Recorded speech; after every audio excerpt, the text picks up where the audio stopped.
Golden Iris Productions presents Missionary Family Adventures, Beneath the Volcano, from the book by Mark F. Dennis. Introduction.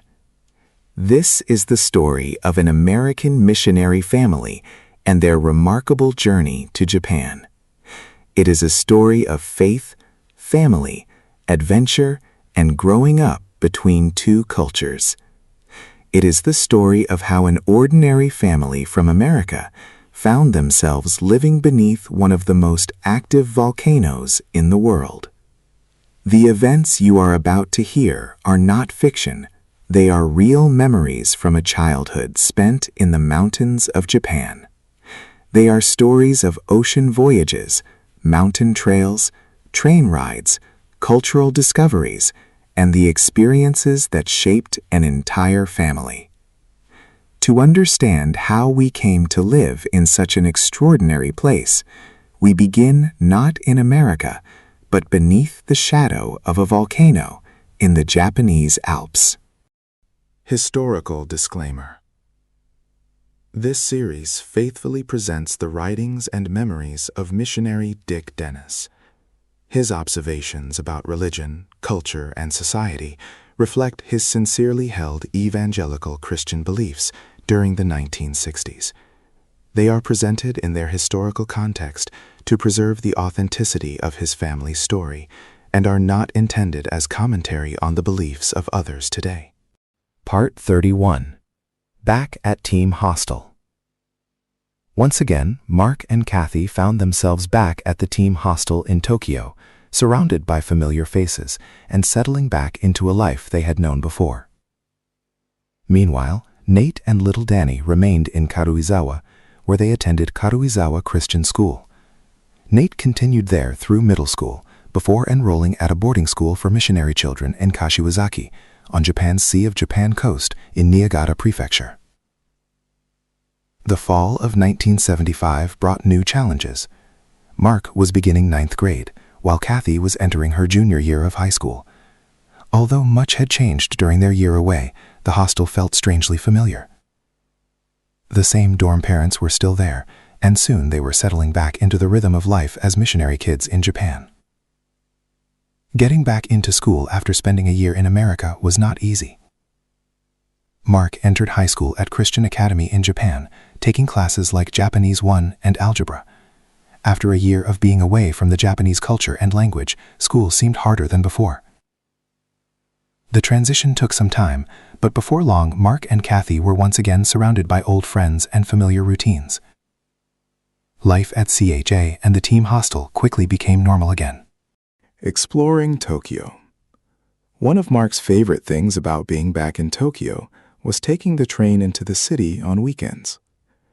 Tokyo was exciting, crowded, and full of things to discover. One of his favorite destinations was Akihabara, the famous electronics district. There, surrounded by shops filled with radios, televisions, and the latest technology, Mark discovered a new world. It was here that he bought his first portable stereo, or boombox, and began collecting cassette tapes of his favorite bands. The music of the 1970s became an important part of Mark's teenage years. His cassette collection quickly grew with bands like Deep Purple, Lynyrd Skynyrd, Black Sabbath, and Led Zeppelin. Music connected Mark with his friends and became the soundtrack of life at the hostel. Like many teenagers, he spent hours listening to his favorite songs, sharing music with friends, and discovering new bands that defined the era. From radios to color televisions. Mark's fascination with electronics continued, but his interests had changed. Back in Pennsylvania, he had searched through old junkyards looking for World War II tube radios. Now, living in Japan, his specialty became something much newer: color televisions. Tokyo's dumps and junkyards were full of discarded electronics, and Mark was always bringing something home to repair. Before long, he became known around the hostel as the person who could fix broken TVs. Soon, many of the boys, and even some of the girls, had color televisions hidden away in the top closets of their rooms. After lights out, when the dorm parents had gone to bed, Mark would sometimes quietly turn on a television and watch through headphones so nobody would hear. Of course, staying up late watching television did not exactly help his schoolwork. Looking back, Mark realized that his grades probably suffered because he was much more interested in electronics and entertainment than studying. Looking forward to motorcycles. Turning 15 meant something exciting was coming, getting old enough to drive a motorcycle. For Mark, motorcycles became the next great adventure. Just like with televisions, he began searching junkyards for motorcycles that needed repair. Soon, he was bringing old bikes home, taking them apart, fixing engines, and getting them running again. Before long, motorcycles became a major part of life at the hostel. Many of the teenagers at the hostel began riding motorcycles through the woods and open fields nearby. They built jumps, raced around, and enjoyed the freedom that came with having their own transportation. They were typical teenagers, full of energy, curiosity, and sometimes a little too much confidence. That first year back in Japan, Mark even traded something he had made in America, a skunkskin hat, for a Honda 750 motorcycle. A new identity. Life at the team hostel gave Kathy and Mark a great deal of freedom. Mark was becoming more independent and discovering who he was. His interests were changing from childhood adventures into teenage pursuits. Electronics, motorcycles, music, and exploring Tokyo filled much of his free time. Although school was important, the excitement of teenage life often seemed much more interesting than homework and studying. The years ahead at the team hostel would be filled with incredible experiences, friendships, adventures, and mistakes. Like many teenagers, Mark was learning through trial and error. Living in another country gave him opportunities most teenagers never experienced, but it also came with challenges.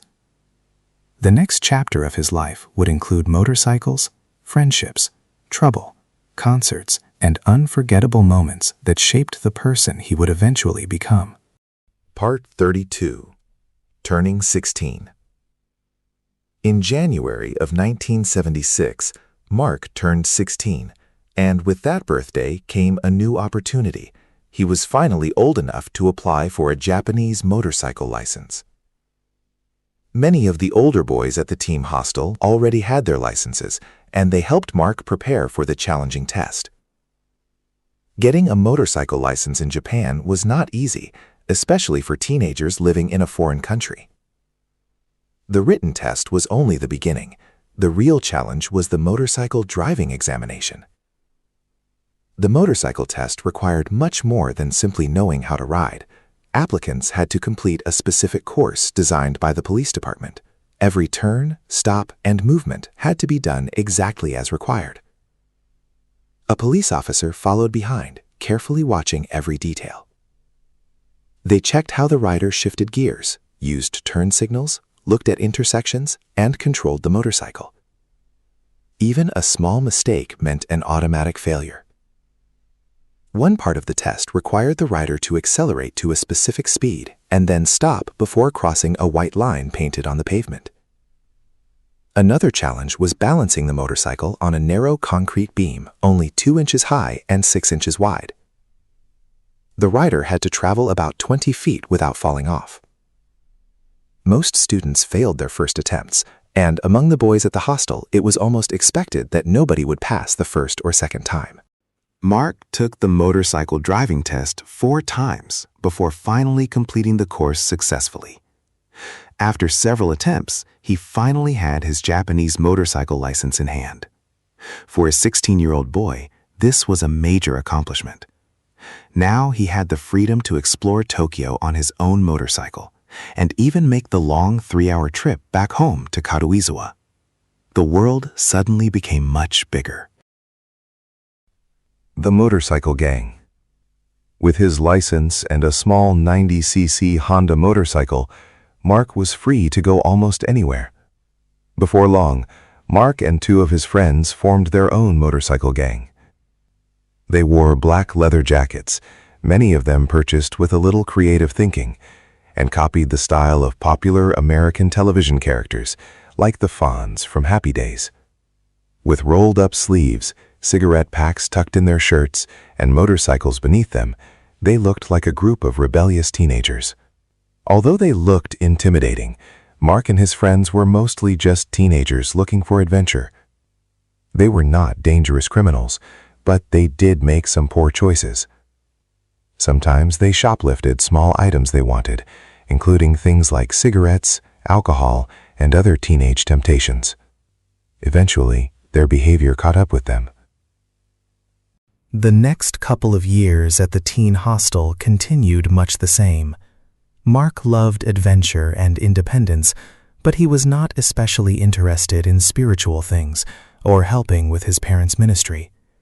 Instead, he focused on motorcycles, music, exploring Tokyo, and spending time with friends. Like many teenagers, he was trying to find his own identity. Weekends were often spent riding around downtown Tokyo, going to movies, exploring the city, and sometimes trying to get into places where teenagers were not supposed to be. Even on school nights, Mark and his friends occasionally sneaked out after everyone was supposed to be asleep. They used creative tricks to avoid being discovered, filling their beds with blankets so it looked like someone was sleeping there. These were the adventures and mistakes of teenage life in Tokyo during the 1970s. Finding his place at CAJ. Although Mark spent a lot of time exploring Tokyo on his motorcycle, he was still involved in activities at Christian Academy in Japan. High school was a mixture of challenges and successes. Some subjects, like algebra and Japanese class, were difficult for him, but there were other areas where he discovered his talents. One of those was pottery. In pottery class, Mark found something he was naturally good at. After school, he would often stay and work at the pottery wheel, shaping clay into beautiful creations. He made coffee mugs, bowls, and even Japanese-style teapots. Sometimes he would make special pieces for girls he thought were cute. The pottery room became a place where Mark could relax, create, and express himself in a way that was different from academics. Wrestling at CAJ. While Mark enjoyed watching the Far East champion Christian Academy in Japan knights compete, he discovered that his own athletic talents were best displayed on the wrestling mat. During wrestling season, he attended practice every day after school and worked hard with his teammates. One of the toughest parts of practice was a conditioning exercise called running the dog. It was a difficult daily run designed to build endurance and strength. Mark joked that while others were running the dog, he was sometimes just walking the dog.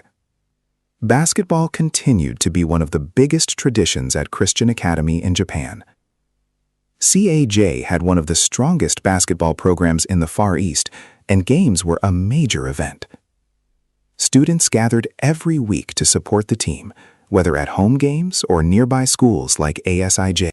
Having a motorcycle made it easier for Mark and his friends to travel to games around the Tokyo area. To be continued. Memoirs of a Missionary, Bringing True Light to the Land of the Rising Sun, tells the story of my father, Dick Dennis, and his decades of missionary service in Japan. Drawing from his journals, prayer letters, and personal memories, the book records the challenges, victories, and everyday experiences of sharing the gospel while living among the Japanese people. Many of the events presented throughout this series are drawn from these first-hand accounts.